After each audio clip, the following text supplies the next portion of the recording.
This is Kevin Altieri, director of Batman the Animated Series. This is best friend of the show, Monica Kubina, artist and colorist on Batman The Adventures Continue.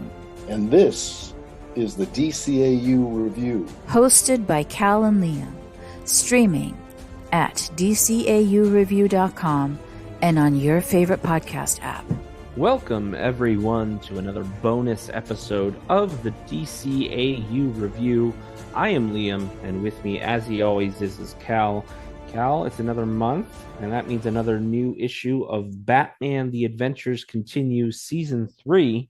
Not only is it Season 3, this is the third part of a three-part story. There's a lot of threes in the air right now, and we got a lot to talk about with this latest issue.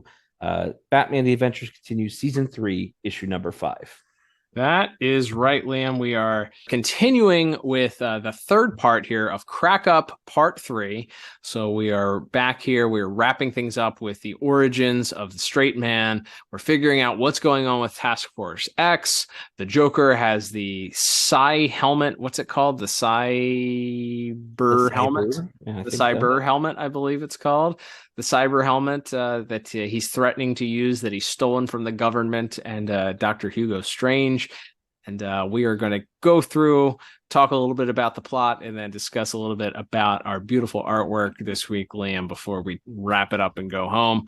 But of course, Crack Up Part 3, written by the incredible tag team duo of Alan Burnett and Paul Dini. Ty Templeton once again on pencils and inks this month. And then best friend of the show, Monica Kubina, who was so kind enough to join us during our bonus episode last month. If you're interested, if you've not heard that episode, check it out in the archives or on your favorite podcast app or the Pod Tower on YouTube, where you can find our entire catalog with some really great looking thumbnails, if I do say so myself. But yeah, she joined us last month and talked a lot about the process of getting things together for season 3 and how it's been working with various different artists over her time on this book, and talking about some of her favorite panels and such for season 3, as well as a couple of other projects that she was working on that also involved the Dark Knight. So check that out if you have not given it a listen yet. It was a great time, and we thank her again for joining us last month. But our Josh Reed was responsible for our letters this month, and then we had the standard cover by Scott Godlewski. I don't know. That's depends on if he's pronouncing it the traditional Polish way or not. If it's Polish, it's Godlewski. If it's not, it's Godlewski. So pardon me for butchering that inevitably. But yeah, we had some variant covers that we'll talk about also at the end here. But yeah, Liam, was certainly an interesting way to wrap things up here. I had a lot of fun with this one. Absolutely, and we can jump right into our thoughts on the plot here. So we open with Harley and the rest of Task Force X hot on the trail for the Joker as they're sort of discussing where the Joker might be holed up. They head to yet another abandoned, in this case, it's basically a stand-in for Chuck E. Cheese here. I absolutely love that they make fun of the fact that Harley and Joker used some sort of fun house or amusement park or something for every one of their hideouts, and this is like the 26th or 27th one that they stumbled upon here. But yeah, very, very, very funny. Absolutely. So yes, as they're walking around, King Shark sees a whoopee cushion. What else? And of course, Harley, knowing the Joker very well, realizes that this is a trap, and we find out that this is actually where the Joker's held up. And he's used that cyber helmet, and he's got a plan. As mentioned, he's got the cyber helmet. The explosion from the whoopee cushion takes out the rest of Task Force X, and unfortunately, Joker is able to apparently defeat Harley, although we don't see that on screen. As we then cut to or on page, I should say. It's hard because we call these seasons and everything, so the terminal, and because our normal show is about a show, so apologies. Always calling them episodes, and apologies in advance. This episode, for the poor choices of words from time to time. But yes, so on the next couple of pages, we see the aftermath of Joker being able to hijack that truck where the cyber helmet was being transported. We see all of the SWAT team that was supposed to be protecting it has been Joker gassed with these hideous smiles, and there's a lot of blaming going on as Batman and Robin and Commissioner Gordon are there. The Colonel, the Straight Man's former commanding officer, and of course Strange and his assistant, all sort of arguing, making blame. There's a pretty funny argument that Robin and Hugo Strange get into, which I really enjoyed. Yeah, that was good too. I like that Batman breaks it up like, all right, you two knock it off. But yeah, Robin calls him the worst shrink in Gotham after once believing that title went to Harleen Quinzel. After this whole debacle, he decides to bestow that honor upon Hugo Strange. That's right. And so as you said, as Batman's breaking up the argument, saying that they need to find Joker, and they also need to find, of course, Straight Man, and that's when Gordon kind of breaks in that there's been a call about some strange activity on the other side of town. So they go and we find the former Captain Finley, aka Straight Man. He's hanging out in an alley, just barbecuing some rats. And he's working on some of his solo comedic material, as he mentions that these were easier to catch than the pigeons. But as Batman and Robin sort of try to get him to come with them and turn himself in, he reacts very violently. And of course, Batman and Robin spring into action, and he's obviously he's overwhelming both Batman and Robin pretty easily. And then we get a sequence, which we'll talk more about in art, certainly, where Batman calls in the Batmobile to stop Straight Man, which I thought, just right off the bat, very reminiscent of how, if you've played the first Arkham Asylum game, how Batman defeats Bane in that game. Yeah. Can't beat him by fisticuffs, so he calls in the car to just slam into him. Correct me if I'm wrong, but didn't Paul Dini write some of that? He sure did. Mm-hmm. So there's a fun. You can't escape the DNA. Hey, when something ain't broke, you don't need to fix it. I was gonna say, and I always feel like, I don't know if we've ever talked about this, but there's like, in addition to the regular DCAU and the regular DC Comics universe, there's like a Dini-verse where he will reference all of his own stuff, that whether it was from the DCAU or from his mainline DC Comics run, he'll reference them in the other, which is how, like, Mad Hatter's henchwoman and what is she, the Carpenter or whatever her name is, shows up, and White Rabbit or whatever. Yes, and Batman dressing up as like an oafish thug in the Christmas issue is a reference to some Detective Comics issue. Like there's like a side Dini-verse where he'll reference his own stuff, even if it was from, in this case, maybe. And again, I don't know if this was meant to be a direct reference or just a coincidence, but it seemed pretty on the nose feels like too much of a coincidence, especially as you mentioned it, how apt he is to reference and throw his own Easter eggs in there regarding things that he's written previously. Absolutely. But yes, Straight Man's able to actually lift the Batmobile up, but Robin's able to sort of tie up his legs and trip him up, causing the Batmobile to land on him, at which point Batman gasses him. And they finally have him under wraps here. But that's when Barbara alerts Batman that he's receiving a message from someone called The Wall. I wonder who that could be. By the way, maybe they should have called the Straight Man the Strong Man. He's pretty strong, that fella. But yeah, The Wall, who of course is Amanda Waller. Wouldn't you know? She's there to inform Batman just exactly what happened to her Task Force X, as we learn that Harley is the only one to have escaped the hideout. Joker did not use the cyber helmet on her, but he did use it on the rest of the gang. And it appears at this point that he has them under his mind control. And he now has quite a large J team, not the A team, but the J team under his control.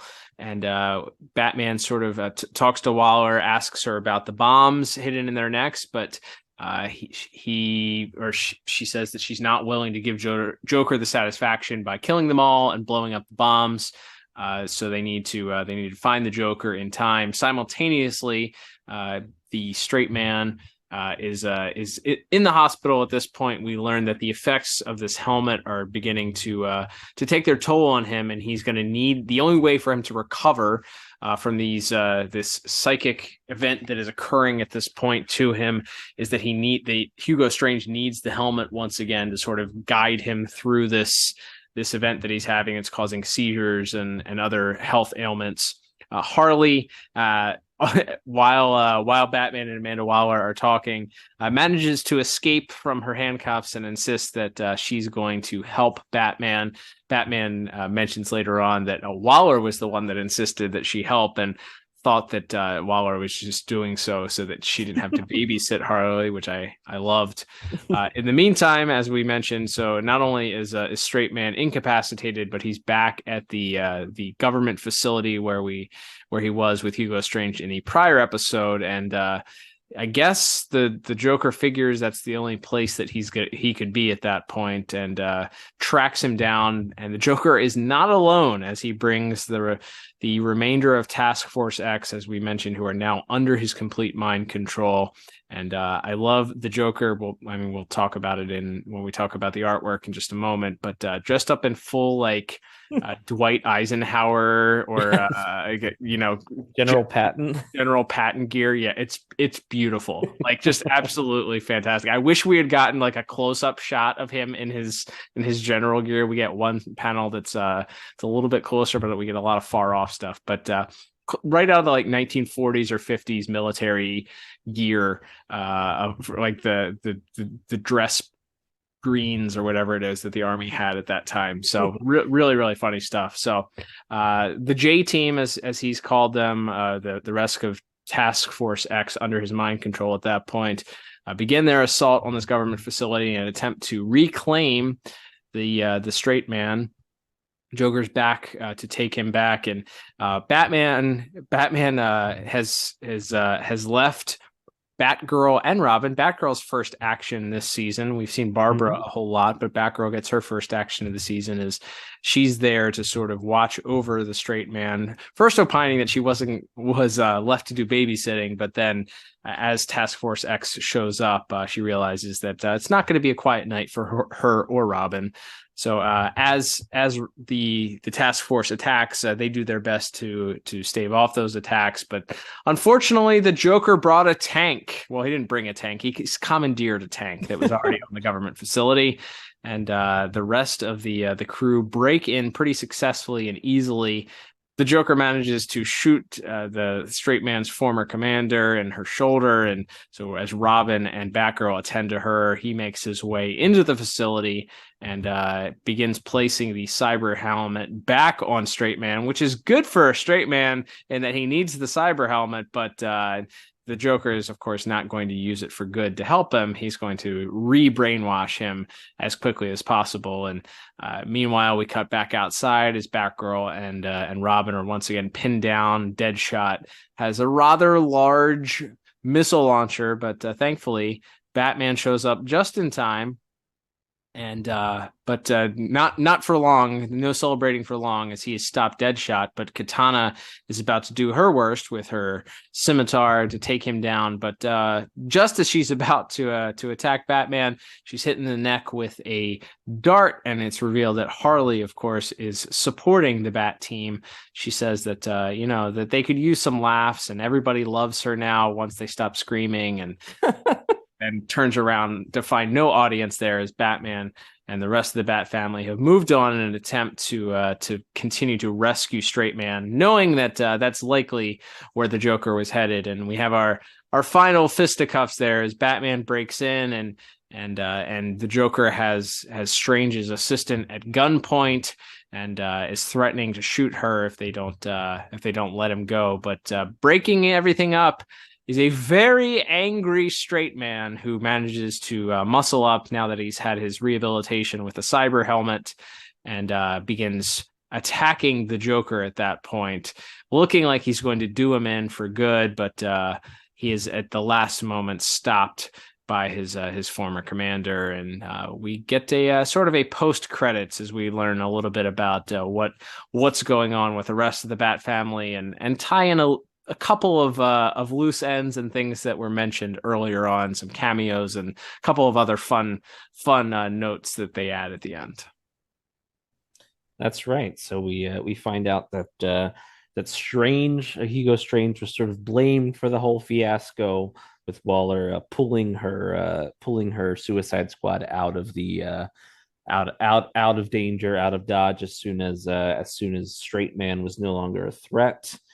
And we find out the Joker is he's feeling the worst of it, but he's still alive. And as we I believe hypothesized, it seems like Task Force X, it seems like Amanda Waller kept that cyber helmet. Mm-hmm. As far as we see, she's just using it to reverse the mind control on Sure. the muscle. But we'll see. We'll see. Mm-hmm. But yes, when we get a little reuniting, we get to see Harley and Ivy reunite as Amanda Waller lives up to her word that Harley would get her friends back in the case that she helped them stop the Joker. And then we get a little wrap up on that previously mentioned in the last issue, special super soldier suit. That's obviously meant to be sort of a wink and a nod to the future Batman Beyond suit. And after the events of these last few days, all of this excitement, Bruce has decided that he won't be pursuing this super soldier project with the military anymore, and he's going to be putting the suit into storage. But even to somewhat to Tim's chagrin, who wants to keep revisiting the project in the future, perhaps 50 years from now, whenever now is. But then we get one final page here where we see Straight Man recovering. Doesn't appear to be in Arkham, actually, just in a nicer, cleaner mental hospital.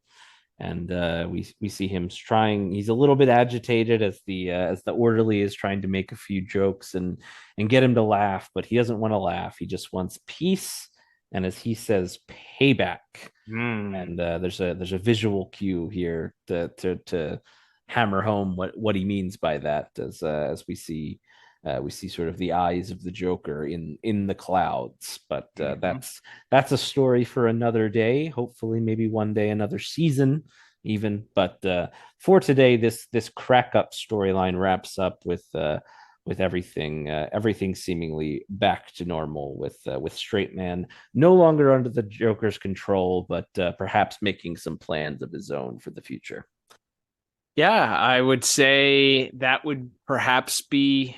I don't know. Based on our synopsis, I don't think we have any other issue synopses that have revealed anything about Straight Man. Correct me if I'm wrong, but no, I think it looks like the last 3 issues of this little 8-issue series is going to focus on a new storyline involving folks like Ra's al Ghul and the Court of Owls coming back. So doesn't seem like we have much more, if any, Straight Man or Joker to look forward to the rest of this season.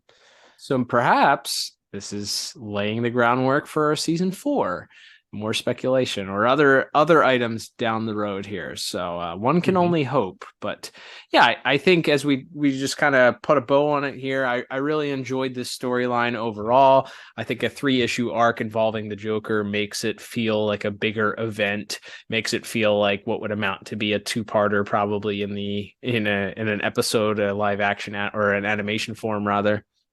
So, the twists and turns and the reveals of various different characters throughout. Maybe there might have been too many extra characters. Like I know they had to do the whole red herring thing with who this masked individual was, and the reveal of it being, this love interest that's also the assistant of Hugo Strange that, fell in love with Straight Man.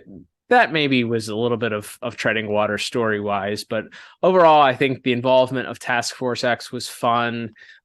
Maybe would have liked to have seen them in action a little bit more. It feels like they were kind of used as a prop for this issue specifically, but the idea of Joker using the helmet to overtake them, to lead an army, makes it a lot more feasible that he could break into an armed government facility multiple times. Like this time he's got a whole army and he's going to go up against Batman. And so that was certainly interesting and added an interesting wrinkle to it, adding Amanda Waller in there. And perhaps again, as I speculated that the helmet was stolen by the Joker for Amanda Waller last week, or perhaps she let him steal it. But, perhaps that obviously that wasn't the case, didn't pan out here, but it did end up, it appears, in Amanda Waller's possession nonetheless. So maybe I did sniff that particular piece out. If that comes back at some point, if we see that either falling into the wrong hands or perhaps using it as a way to make more soldiers in the future rather than the bombs implanted in the necks of her unwilling soldiers. So yeah, very interesting to see where that goes. But I liked it. I think this issue in particular, pacing wise, felt a little bit better, a little less treading water than the last issue did. I liked the action in the issue overall, and we'll talk about artwork here in a little bit, but the to be continued of what, not necessarily wrapping Straight Man's arc up. We could see him coming out and trying to exact revenge on the Joker at another point. I do like that, having another anti-hero, I guess, that he would be at that point, sort of looking to seek revenge on the Joker. So yeah, I enjoyed it. It was a good issue. It didn't feel rushed or too quick this week. I felt like the pacing was pretty done pretty well, and liked the action. Yeah, absolutely. We'll certainly look at visuals again, but yeah, I think they did enough to. So there was a lot. We talked about that, I think, at the end of last issue. We had all these moving parts with Task Force X and Colonel Hazlitt and Hugo Strange and the Gretchen, the assistant that was kind of, I guess, in love with Straight Man, and had suited up to try to save him and all that. Like, there's a lot of moving parts here, and I feel like Strange and Gretchen, the assistant, maybe are the most hard done by this last issue. I feel like they get the least to do. They're just kind of standing there, kind of tending to Straight Man at the end there, as he's kind of going downhill before he finally gets one more dose of the helmet, and Colonel Hazlitt's able to talk him down. But yeah, it was a lot of moving parts to fit into a final issue. But I think it all comes together pretty interestingly, and as we said, sets some things up for the future, which we'll have to see if those are paid off anytime down the road, perhaps in another volume of this series. We can only hope. But from there, Cal, before we get out of here, we will, of course, spend a few minutes talking about the art of the issue. As you already mentioned, the interior art done by Ty Templeton, and of course by best friend of the show, Monica Kubina, on colors. I think there's a lot, because it's such an action-packed episode issue of this issue. There's so many, you could point out a lot of individual panels, but what stood out to you as kind of the cream of the crop for this issue? Well, I will once again point out, and she kind of clued us in last week when we were talking about it, but with her. But Monica mentioned that she tried with her colors to make each issue stand out on its own. And I think we had talked about, last month was a particularly cool colored issue. It was a lot of blues and purples, not a lot of reds, not a lot of oranges. I feel like she made up for that with this month's issue. Yeah. There's a lot of reds, a lot of oranges, some browns that are kind of covering. We have the whole scene with Straight Man, that when he's barbecuing the rats, that's completely it's a dark nighttime scene out in the middle of Gotham. So you get the red sky, and he's lit just by the fire. They're fighting in front of this in this lit fire in this back alley. So we get a lot of oranges. It does switch. We do get some more blues a little bit later on as Batman's in the computer room with Waller. But I felt like the issue was mainly sort of when things are outdoors, it's very orange, it's very fiery, it's very red. And then kind of when you move indoors, it's a little bit cooler colored. The government facility with those like stark, bright almost hospital like LED bulb colored, like that's what those panels remind me of. So I like that she got to kind of mix things up here with the opening scene in the fun house, or in the wannabe Chuck E. Cheese place, the Pizza Clown. It's what it's called. Of course, it has a clown name. I love that. But I like that she got to mix it up there. You get some fire in that scene, and then you kind of continue throughout. But as far as the artwork is concerned, yeah, there's a lot of single panels that I really, really like. I will say also, I believe, and somebody can tweet me or tweet the show at DCAU Review to correct, but the first page, as they're walking through the Pizza Clown place, they kind of look to the. If you look to the left, there are these animatronic animals that are kind of staged there. They kind of look like a mashup between like Itchy and Scratchy from The Simpsons, and then characters from the game Five Nights at Freddy's. Yes. Five Nights at Freddy's. There's like a mishmash between the two of them. So maybe Mr. Templeton can confirm this week, but the some of the cameos, you gotta always enjoy those. Also, we'd be remiss not to mention that Barbara is playing Wordle, which was of course created in 2018 by my Google search here. Yep, 2018 was when Wordle debuted, so that means that good luck to anyone that tries to figure out timelines with this. So yes. Is it worth pointing out, speaking of weird continuity things, that there is already at least in Beyond, there is already a Chuck E. Cheese pastiche. Oh yeah, name Cheesy Dan's, I believe. I think. Good point. Maybe Pizza Clown went under and Cheesy Dan's picked up the mantle. Yeah. I mean, it's possible. I just felt like that's also for I think for people that were concerned about Bruce Wayne working with the government, it was a quick thought that he had of using this super suit to potentially create soldiers, and then decided, oh yeah, that's why I don't do this, because there would be a bad idea if this fell into the wrong hands. So I'm going to put this in storage. So it was quickly resolved. Maybe you can hate on Bruce for having the thought, but he just wanted to help his country. Maybe, I don't know. Right. He makes the right decision in the end. That's right. But so there are a couple specific panels that I'll talk about. There's one shot in the first scene, or the first act, where the Joker, he walks out after shaving, and he's got like the straight razor. And he's wearing this very, very funny green and purple robe. And there's the shot of him with his arm extended with a straight razor and shaving cream coming off of it, laughing.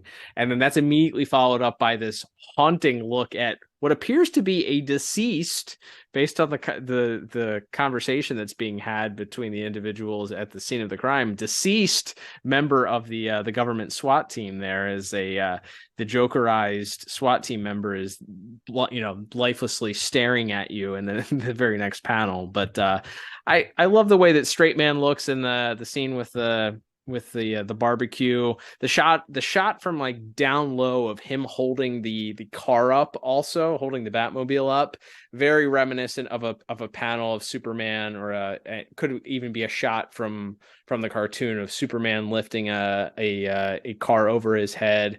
We know that Mr. Templeton isn't afraid to look back at his own art or other DCAU art to inspire some of the modern art here.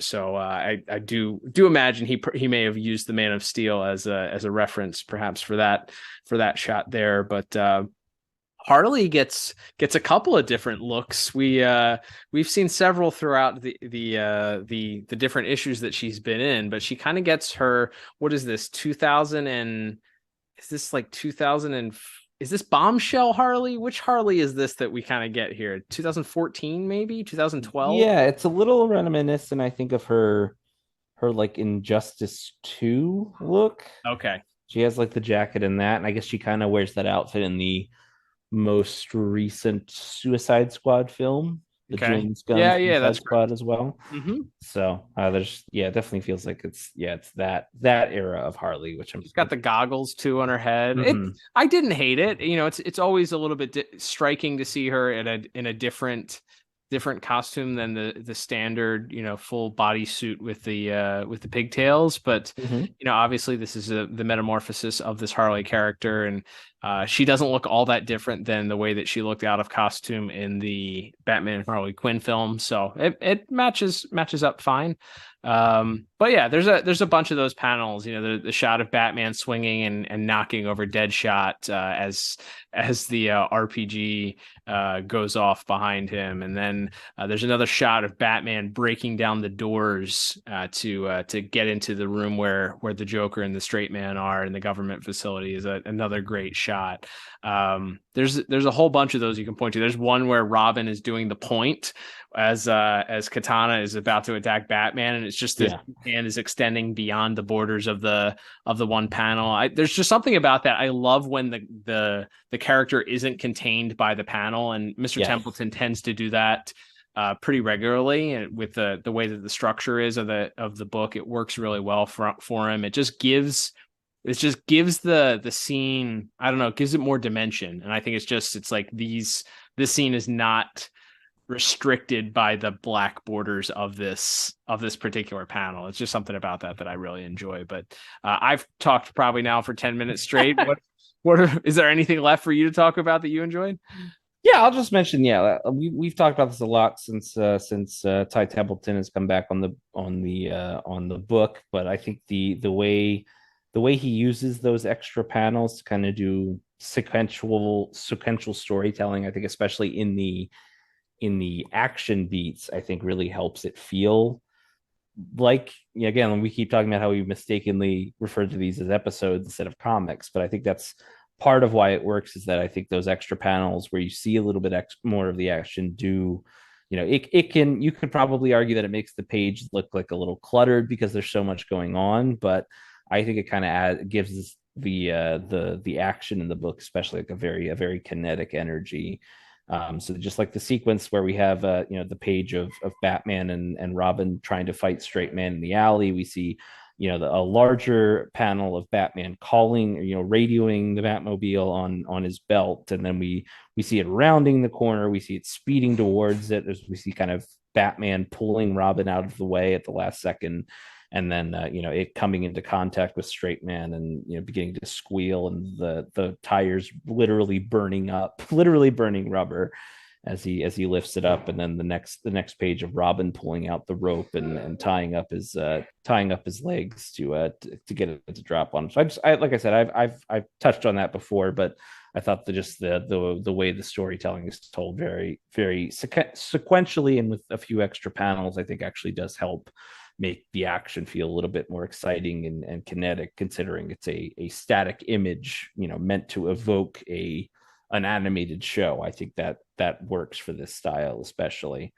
And then the page where Batman is and Waller and Harley are in like the interrogation room, and Harley's kind of telling the backstory, the shift in colors between Harley telling the story where she's kind of completely illuminated in blue, and then we cut to sort of the main issue where we see the regularly colored story, and then back down to Harley in the room. I think that's fun. There's a little like on the computer screens in that room, there's like a little Task Force X logo that's on the screen. It's like a skull with a bullet or a target on it on the center of it, and Task Force X on the kind of circular border around it. I like that a lot too. And I think just the shifts, like you said, there are a lot, especially in the action beats of as far as the color goes, a lot of reds and oranges, and kind of coming off of the explosions and everything, but juxtaposing that then with, like I said, the sequence where Harley's in the room with Batman and Waller, or going back to that sort of like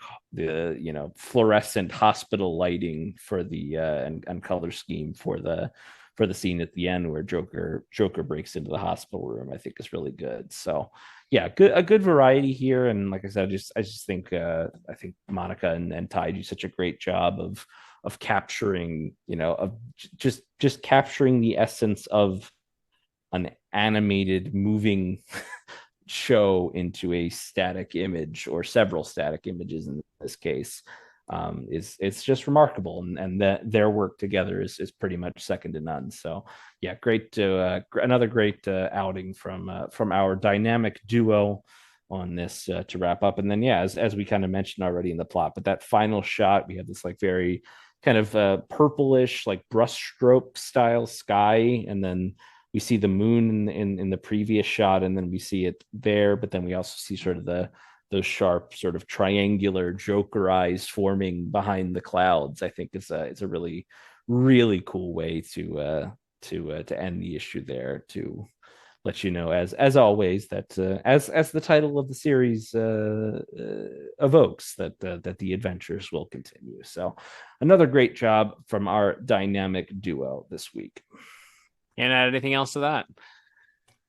Absolutely. So that will begin to wrap us up here. As always, before we get out of here, it's hard. There's not really any baseless speculation to do because we've wrapped up this little arc. But like I said, we've got 3 more issues of this season at least, and a new arc seemingly starting involving Ra's al Ghul, among other things. So we are excited to bring our next review to you next month when we cover issue 6 of Batman: The Adventures Continue season 3. So definitely tweet us or hit us up on Instagram. Let us know what you thought of this issue. If you're following it along, do you think we'll see any more of these characters?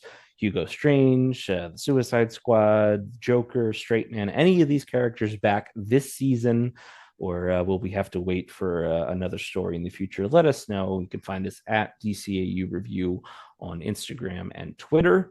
And actually, I just remembered another thing that we always chat about when on our socials on Twitter and Instagram is the great cover art for each of these issues. And Cal, you already mentioned that the main cover was by Scott Godlewski. And we should also mention there's a brilliant every issue has had what they call a villain variant. Mm-hmm. And this month is maybe the best one out of the bunch so far. We've had some really incredible artists. Brian Boland, I know, has done one this year already.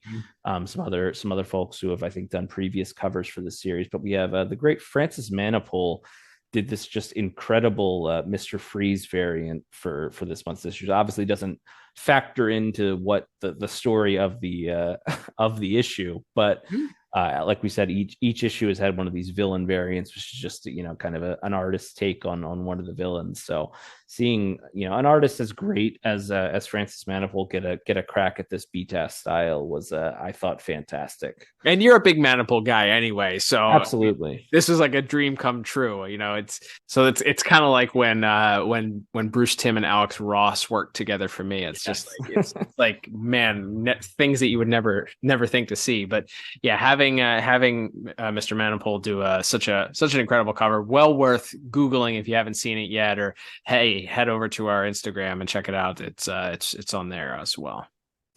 Absolutely. And then as with every issue, another monthly treat that we get is these title card variants reminiscent of the original animated series, each and every one done by the same artist, Hayden Sherman. And they are just providing just so much fun, to see each one of these title card variants. He's done one for each issue. In this case, each part of the Crack Up storyline, especially. He's gotten to, I think, really invoke some original BTAS imagery with their covers for this one, and this month's was no exception. No, they've been incredible, and it's bringing the modern stories from the TNBA style with mashing it together with the classic BTAS style. So yeah, that we often talked about what was missing in some of the things. I guess we haven't talked about it because we haven't covered TNBA yet, but we will, I'm sure, talk about. That's one of the things that was unfortunately missing from the TNBA, were the beautiful title cards, and how often those title cards in the original BTAS run told their own story, their own pieces of artwork. In a lot of cases are instantly recognizable and memorable all on their own. So the fact that Hayden was able to capture that same essence of those BTAS title cards, while putting their own spin on it and remaining kind of faithful to the style that the comic book is drawn in. Yeah, they can't say enough about them. They're worth grabbing if you can find your own copy of it. Good luck, but if you can grab one, if you have the opportunity to grab one, I highly advise doing so. If not, you can always admire them from afar from the great internet if you so choose.